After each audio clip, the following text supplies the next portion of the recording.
ఎప్పుడే కానీ ఎమ్మెల్యేగా నాకు రైట్ ఉంది. నేను తప్పు చేస్తే కేసు పెట్టాలి, వద్దంటలే. నేను ప్రజల ఆవేదన వ్యక్తం చేసి నాకు ఫోన్ చేస్తే నేను అవుట్ ఆఫ్ స్టేషన్ ఉన్నాను. ఇదే మాట నేను రంగనాథ్ గారికి కూడా చెప్పాను. నేను బయట ఉన్నాను, వచ్చిన తర్వాత ఇద్దరం విజిట్ చేద్దాము. ఆడ పార్క్ ఉన్న మాట వాస్తవమే. ఆ పార్క్ నుంచి ఇయర్ మార్క్ చేసి అది కూడా నా దగ్గర ఉంది, ఇచ్చారు, దాని ఉన్నది. అప్పుడు ముఖ్యమంత్రి గారితో ఫౌండేషన్ వేసిన ఫౌండేషన్ కాపీ కూడా ఉంది నా దగ్గర. ఒక స్టేజ్కు కాలమ్స్ కూడా లేచిన ఆ ఫోటో కూడా ఉంది నా దగ్గర. నేను ఫౌండేషన్ వేసిన నా ఫోటో, ముఖ్యమంత్రి ఫోటో కూడా ఉంది దాని మీద. కానీ ఇంత ప్రోయాక్టివ్గా పనిచేసే అవసరం ఏంది? ఎవడో ఏంటంటే సొసైటీ వాళ్ళు కంప్లైంట్ చేశారు సార్ అంట. సొసైటీ వాళ్ళు కంప్లైంట్ చేస్తే మేము ప్రజాప్రతినిధిగా నన్ను అడగొద్దా? ఏం సార్ ఇది నిజమా లేదా అని? నువ్వు ఇవాళ అధికారం ఈడ ఉంటావు, రేపు వెళ్ళిపోతావు. మేము ఈడ ఉండాలి కదా, పుట్టి పెరిగిన వాళ్ళ మీద. నువ్వు రిటైర్ కాగా నీ ఊరు కురుకుతావు. నేను ఈడే బతికినా ఈడే వస్తా కదా. ప్రజల దగ్గరికి ఏం ముఖం పెట్టుకొని పోతాం మేము? ఎలక్షన్లో మాకు ఓటు వేయమని చెప్పి గుడిసెలలో నువ్వు ఏలు పెట్టవద్దు. నువ్వు నాలా మీద ఉంటే తీసేయి. ముఖ్యమంత్రి గారు నీకు అధికారం ఇచ్చాడు. ఎవరైనా ప్రభుత్వ స్థలం మీద కబ్జా ఉంటే నీకు కంప్లైంట్ వస్తే తీసేయి, నీకు అధికారం ఇచ్చాడు. లేదా ఇట్లా పార్కులలో కబ్జా చేస్తే తీసేయి, నీకు అధికారం ఇచ్చారు. కానీ గుడిసెలు ఉండొద్దు, ఈడ అంటరానోళ్ళు ఉండొద్దు, ఈడ ఎస్టీలు ఉండొద్దు, ఎస్సీలు ఉండదు, మాలలు ఉండొద్దు, మాదిగలు ఉండొద్దు అని చెప్పడానికి మీరెవరు? కాబట్టి ఇది ఎస్టీల బస్తీ, ఎస్టీల గురించి కేటాయించిన బస్తీ. వాళ్ళకు ప్రభుత్వ పరంగా గజెట్ ఇచ్చి వాళ్ళకు ఇయర్ మార్క్ చేసి ఫౌండేషన్ వేసి కాలమ్స్ వేసాయాడ. బిల్డింగ్స్ ఆల్రెడీ ఒక స్టేజ్కి వచ్చాయి. వచ్చిన తర్వాత బడ్జెట్ లేక అది ఆగింది. బడ్జెట్ లేక ఆగింది కాబట్టి బడ్జెట్ వస్తుంది. రేపు ముఖ్యమంత్రి గారు వచ్చిన తర్వాత బడ్జెట్ ఇచ్చి వాళ్ళకి దారి లేకుండా చేస్తున్నారు. మా ఆవేదన ఏంటి? వాళ్ళకి దారి లేకుండా చేస్తున్నారు. పార్కు ఒకటి తీసుకోవాలి, వద్దటలేండి. నేనే కట్టిస్తా అని చెప్పాను, నా బడ్జెట్ ఇస్తా అని చెప్పాను. ప్రైవేట్ వాళ్ళతో ఎందుకు కట్టిస్తున్నారు? ప్రైవేట్ వాళ్ళు వాళ్ళ సొంత ఆస్తి లేక కూర్చొని కట్టిస్తున్నారు. వాళ్ళని ఎవరు ప్రోత్సహిస్తున్నారు? డిపార్ట్మెంట్తో చేయించండి. డిపార్ట్మెంట్తో చేస్తే నేను కూడా కూర్చుంటాను పోయి. ప్రైవేట్ వాడు ఎట్లా కూర్చొని కట్టిస్తాడు?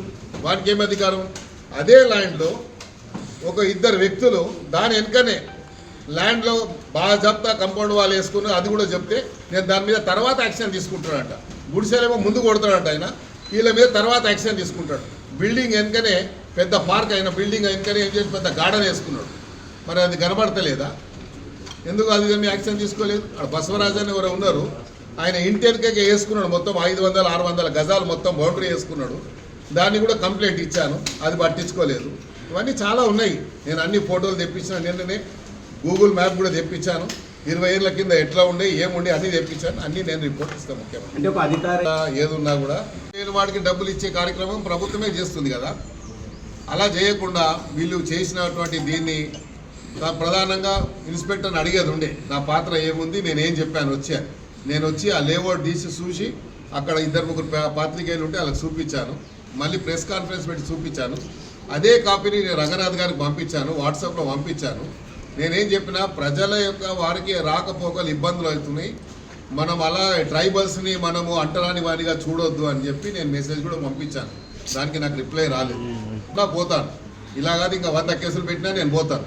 వీళ్ళ మీద అధికారుల మీద నేను ప్రివిలేజ్ మోషన్ ఇస్తున్నా. ఎందుకంటే నా నియోజకవర్గానికి పోవద్దని చెప్పడానికి వాళ్ళెవరు? వాళ్ళకేం అధికారం ఉంది? కాబట్టి నేను ప్రివిలేజ్ మోషన్ కూడా ఇవ్వబోతున్నా వాళ్ళ మీద. ఎందుకంటే ఇలాగా హద్దు మీరి ప్రవర్తిస్తూ ఉన్నారు. హద్దు ఎంత ఉందో అంత పని చేసుకుంటే వాళ్ళకు మంచిది, మాకు మంచిది. అధికారులు ఏదైతే డిపార్ట్మెంట్ పరంగా అది ఉంటే అక్కడ మీరు ఎవరిని ఇన్వాల్వ్ చేయలేదు. ప్రధానంగా జిహెచ్ఎంసీని ఇన్వాల్వ్ చేసేది ఉండే. ఈవీడీ ఏమంటే నీకు జీపీఏ ఇవ్వలేదు, ముఖ్యమంత్రి గారు రైట్ తీసుకొని మొత్తం హైదరాబాద్లో నీ ఇష్టం వచ్చినట్టు చేసుకోమని చెప్పలేదు.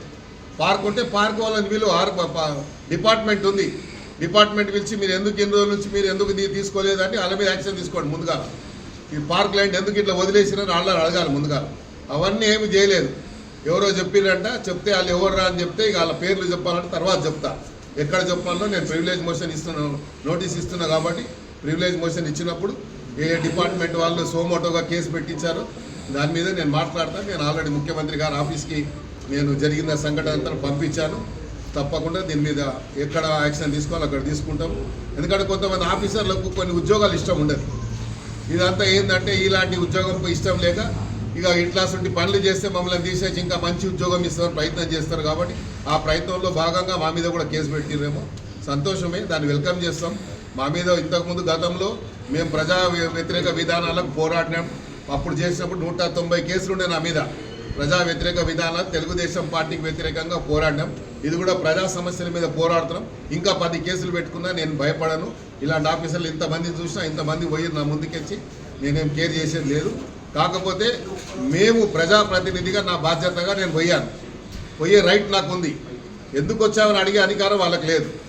పోయినప్పుడు నేనేమైనా చేసి నేను ప్రోత్సహించి నేను వాళ్ళని ప్రొవోకేట్ చేస్తే తప్పకుండా నా మీద నేను వార్నింగ్ ఇచ్చి వచ్చాను బస్తీ వాళ్ళకి. మీరు పొరపాటున కూడా చేయి పెట్టొద్దు, వాళ్ళకి అధికారం లేదు, మనం చెప్తాము, ఎక్కడ చెప్పాలో అక్కడ చెప్తామని చెప్పాను. రైట్ ఫోరంలో చెప్తానని చెప్పాను. ఆ పిచ్చి నేనే వచ్చాను. ఇన్స్పెక్టర్ అక్కడ విట్నెస్ రికార్డు కూడా చేశారు. వాళ్ళు కూడా అవన్నీ తెలుసుకోకుండా సోమోటో కింద కేసు పెట్టారు. కాబట్టి ఇది వ్యక్తిగతంగా పోతున్నది ఇష్యూ. కాబట్టి వ్యక్తిగతంగా ఎంత తీసుకున్నా పర్లేదు. ఇలాంటి ఆఫీసర్ చాలా చూశాను నేను. ఇంకా నేను ఎన్ని కాన్సిక్వెన్సెస్ ఏదున్నా ఎదురిచ్చేవాడిని. నేను ఉండే ధైర్యంతో ఎమ్మెల్యే వచ్చినని ఎల్లయ్యగాడు మల్లయ్యగాడు గెలిపిస్తే రాలేదు. ఇట్లా చుట్టూ చాలా మందిని చూశాను. ఆ ఉద్యోగం ఇష్టం ఉండదు. ఆ ఉద్యోగం ఇష్టం లేకుండా గిట్లా ఏదైనా చేస్తే తీసుకుపోయి ఇంకేదైనా మంచి పోస్ట్ ఇస్తారు అనుకుంటారు. కొంతమందికి ఏమో డైలీ పబ్లిసిటీ కావాలనుకుంటారు. మాకేం కావాలి? ప్రజా సమస్యల పరిష్కారం కావాలి.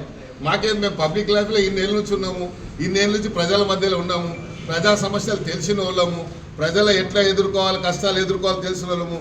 తెలుగుదేశం పార్టీ 19 సంవత్సరాలు అధికారంలో ఉంటే 19 సంవత్సరాలు ఆపోజిషన్ ఎమ్మెల్యేగా పోరాడి చెలో అసెంబ్లీ కార్యక్రమంలో నెత్తులు కలిగి బుల్లెట్లు మా పక్క పైన పోయినా భయపడలేదు.